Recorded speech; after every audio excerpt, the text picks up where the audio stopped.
তো আজকে আমি আপনাদেরকে এমন একটা সেটিং দেখে দিব, আপনি যদি আপনার বইয়ের মোবাইলে এই সেটিংটা করে রাখেন তাহলে কিন্তু মানে আপনি ধরতে পারবেন যে আপনার বউ কার সাথে ফোনে কথা বলতেছে। তো আপনার বইয়ের মোবাইল আপনি কি করবেন, আপনার হাতে নেবেন, নেওয়ার পরে তার সেটিং এ যাবেন। সেটিংটা অন করার পরে এখানে দেখতে পাবেন যে মোবাইল নেটওয়ার্ক, তো এখানে ক্লিক করবেন। এখানে ক্লিক করার পরে এখানে দেখতে পাবেন যে কল সেটিং, তো এখানে ক্লিক করবেন। ওখানে ক্লিক করার পরে এখানে দেখতে পাবেন যে অপারেটর রিলেটেড সেটিং, তো এখানে ক্লিক করবেন। ওখানে ক্লিক করার পরে আবার এখানে দেখতে পাবেন যে কল ফরওয়ার্ডিং, এখানে ক্লিক করবেন।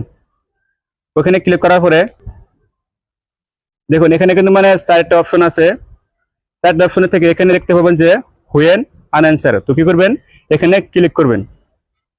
এখানে ক্লিক করবেন। এখানে ক্লিক করার পরে এখানে কি করবেন, আপনার ফোন নাম্বারটা, আপনার বইয়ের মোবাইলটা নিয়ে এখানে আপনার ফোন নাম্বারটা এখানে ডায়াল করে দিবেন।